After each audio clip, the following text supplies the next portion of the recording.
Thank you पोजी।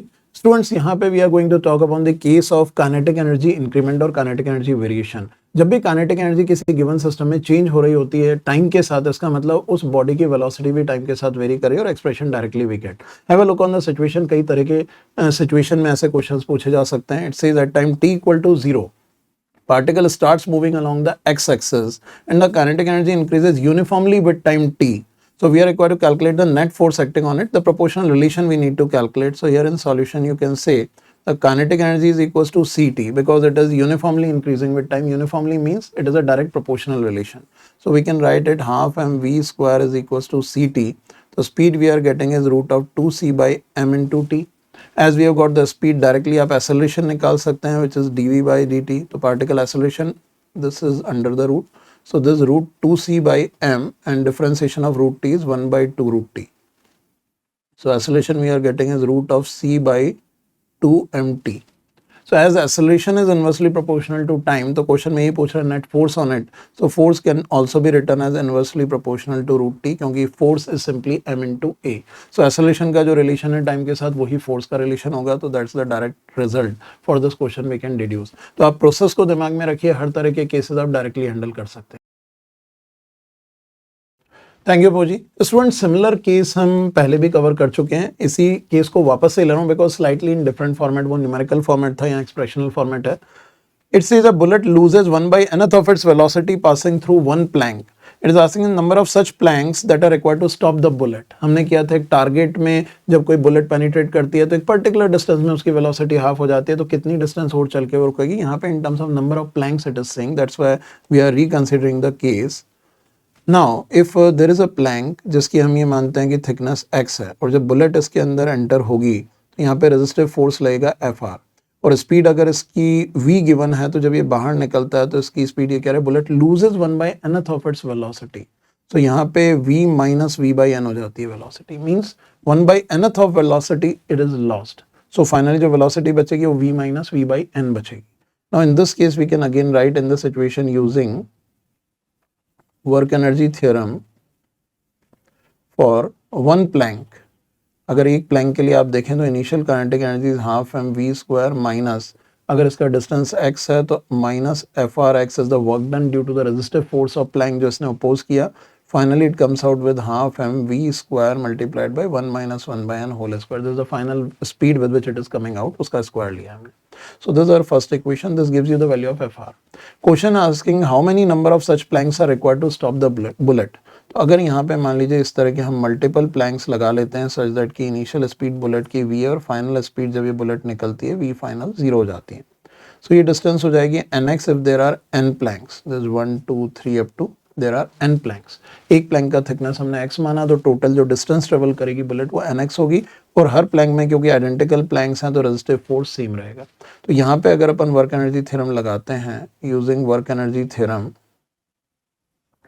For n planks, so it gives half mv square minus fr multiplied by nx is equals to 0 क्योंकि final kinetic energy 0 हो गई है, finally bullet has come to rest. So in this situation यहाँ पे Frx का value यहाँ से हमको सब्स्टिट्यूट करना है और we need to eliminate Frx to get the value of n because n is what we need to calculate. So यहाँ पे अगर अपन वैल्यू डालते हैं तो see what we are getting here, this half M V square minus n times Frx को आप क्या डाल देंगे, Frx की वैल्यू आप डालेंगे half M V square minus half M v square times 1 minus 1 by n whole square, this is equals to 0. अगर आप केयरफुली देखें तो half M V square half M V square half M V square gets cancelled out, क्या बचेगा, this 1 minus n times 1 minus 1 by n whole square, this 0. तो अपन equality यहाँ shift कर देते हैं तो this gives 1 is equals to n times, when you square it 1 also gets cancelled out, so what is left over here is this will be 2 by n minus 1 by n square.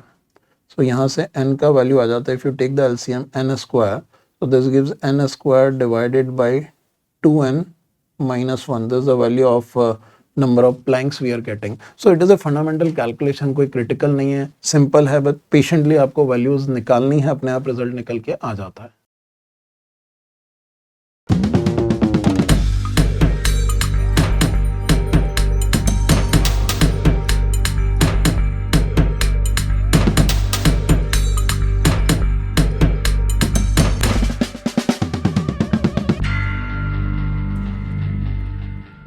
Thank you बोजी।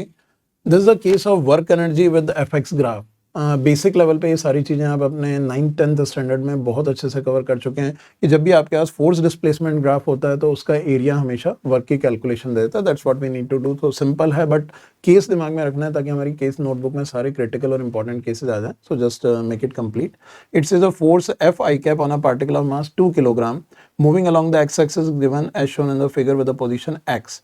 It is saying the particle is moving with a velocity of 5 meter per second at x equals to 0. That means starting में at x equals to 0 इसकी speed दी हुई है 5 meters per second. So it gives initial kinetic energy is half into 2 into 5 square, that's 25 joule. This is the initial kinetic energy it is given to us. Now it says what is the kinetic energy of particle at 8 meter. सबसे पहले हम work calculate करेंगे। Work from x equals to 0 to x equals to 8 meter by force f। तो ये work आप ये वाला area calculate करेंगे, this one plus this one minus this one, क्योंकि 0 के नीचे नेगेटिव वर्क होगा। तो first area W1 plus W2 plus W3 आप निकालते हैं।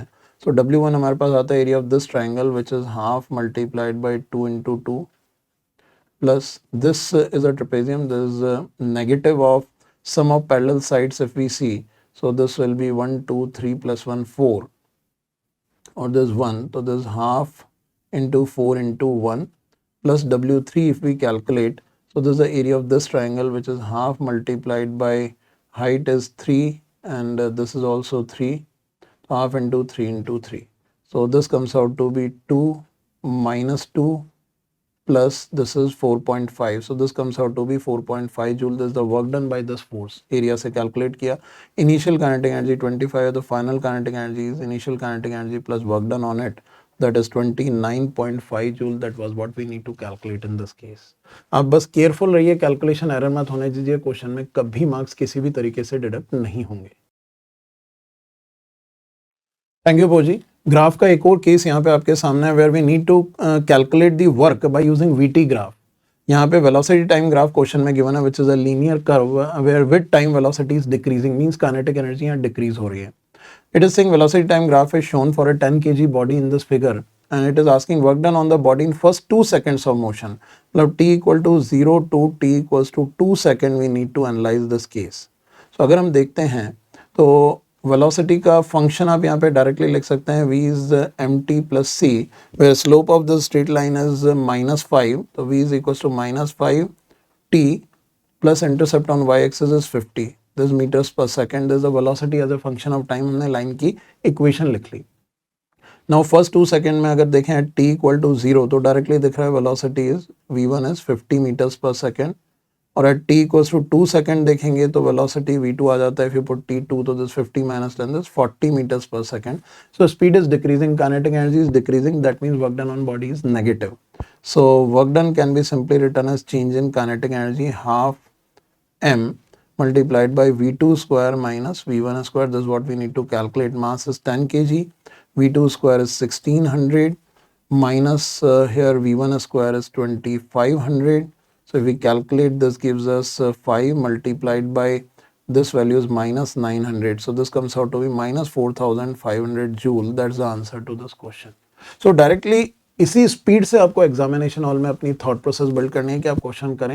अगर क्वेश्चन आप कर लेते हैं और टाइम ज़्यादा लग जाता है तो you are going to lose your marks और सम टाइम इन एग्जामिनेशन, जिससे एग्जामिनेशन में कई क्वेश्चंस में पैनिक होने की भी पॉसिबिलिटी है। तो solving time and speed with accuracy is at most important in such cases. So बहुत केयरफुल रहिए ताकि हम हर क्वेश्चन के अंदर किसी ना किसी केस के साथ हैंडल कर पाएं, और ये केस नोटबुक को बहुत अच्छे से प्रिपेयर करके चलिएगा।